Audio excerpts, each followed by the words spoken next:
ఓటుకు నోటు కేసులో పట్టపగలు అడ్డంగా దొరికిన పీసీసీ చీఫ్ రేవంత్ రెడ్డి ముఖ్యమంత్రి కేసీఆర్ను విమర్శించడం సిగ్గుచేటని నల్గొండ జిల్లా నకిరేకల్ ఎమ్మెల్యే చిరమర్తి లింగయ్య అన్నారు. నకిరేకల్ నిమ్మకాయ మార్కెట్లో నూతనంగా నిర్మించిన క్యాంటీన్ భవనాన్ని ప్రారంభించిన అనంతరం విలేకరుల సమావేశాల్లో ఆయన మాట్లాడారు.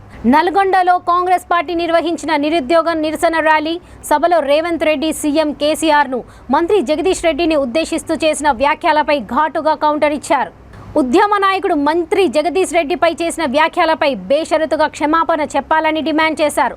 చిల్లర మల్లర మాటలు మాట్లాడితే నల్గొండ ప్రజలు ఎప్పటికీ సహించరని, బ్లాక్మెయిల్ రాజకీయాలకు కేర్ ఆఫ్ రేవంత్ రెడ్డి అని అన్నారు. రానున్న ఎన్నికల్లో నల్గొండ ఉమ్మడి జిల్లాలో 12 సీట్లకు 12 సీట్లు బీఆర్ఎస్ కైవసం చేసుకోవడం ఖాయమని అన్నారు. సకల జనులు కానీ సంతోషంగా ఉండడం ఇష్టం లేక తాను ఇష్టానుసారంగా నోటికి ఏదో పదజాలు లేక మాట్లాడుతుండో గతంలో చెప్పాను, మళ్ళీ ఒకసారి చెప్తున్నా. కుక్కగాడు చెప్పదాం, నీకు ఏదో రకంగా బుద్ధికి చెప్పదు తప్పదు. మళ్ళీ ఒకసారి నువ్వు నల్గొండకు వస్తే బిడ్డ బట్టలు తీసి కొడతామని చెప్పి ఖబర్దారని హెచ్చరిక చేస్తున్నాం.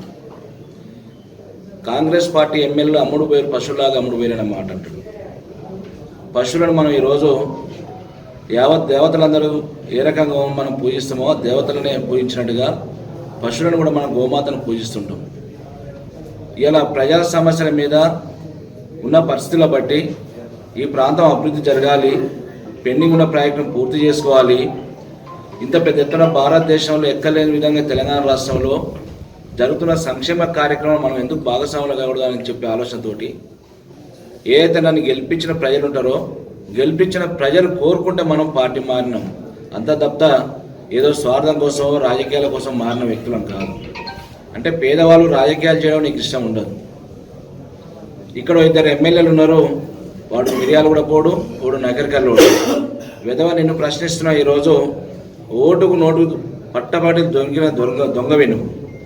ఆ రోజు మేము పార్టీ మారితే పశువులాగా అమ్ముడు పోయారని అంటున్నావు. మరి నువ్వు టీడీపీ నుంచి కాంగ్రెస్కు ఎందుకు పార్టీ మారినావు?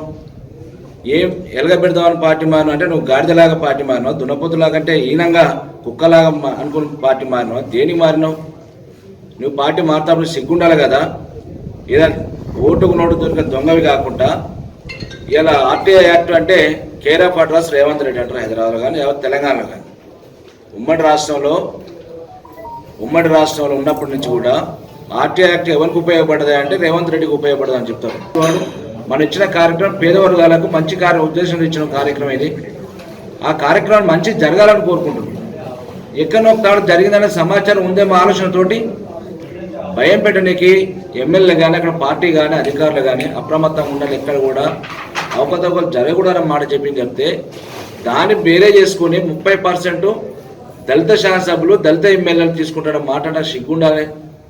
ఇలా డబ్బులు కౌంటర్ పెట్టి వసూలు చేసేది నువ్వు. ఈ రాష్ట్రంలో ప్రాజెక్టు మీద బ్లాక్మెయిల్ చేసి కోర్టులో కేసులు వేసి వసూలు చేసేది నువ్వు. ఎవరైనా కొత్త బిల్డింగ్లు హైదరాబాద్లో కడుతున్నారంటే వాళ్ళకి ఆర్టీ యాక్ట్ పెట్టి వసూలు చేసేది నువ్వు. ఎవరైనా కొత్త డెవలప్మెంట్ వెంచర్లు వేస్తున్నారంటే ఆర్టీ యాక్ట్ పెట్టి వసూలు చేసేది దుర్మార్గుడివి. ఇవాళ ఎవరైనా దళిత బంధు కోసం అంత మాత్రమైన కార్యక్రమం తీసుకున్న కాడ ఎవరైనా ఆ నీచంగా 30%, 2% వసూలు చేసే కార్యక్రమం ఎక్కడ ఉందా? అది ఉండకూడదు, జరగకూడదని, రాకూడదని చెప్పి దూరదృష్టితో ఆలోచించే నాయకుడు కేసీఆర్ గారు మాట చెప్పిండు.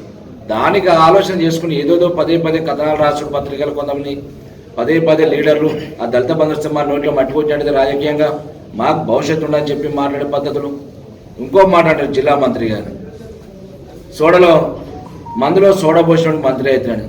మరి నువ్వు దొంగ పెయింటర్వి, ప్రింటింగ్ ప్రెస్లో పనిచేసినోడివి. మరి నువ్వెట్లా పీసీసీ ప్రెసిడెంట్ అయినావు? నువ్వెట్లా ఎమ్మెల్సీ అయినావు? నువ్వెట్లా ఎమ్మెల్యే అయినావు? దాని డబ్బంతా ఎక్కడికి వచ్చింది నీకు? గతంలో స్థితిగతి ఆస్తులు అలా వచ్చినాయి. ఇక్కడికి ప్రతి నాయకుడు కూడా ఒక నాయకుడు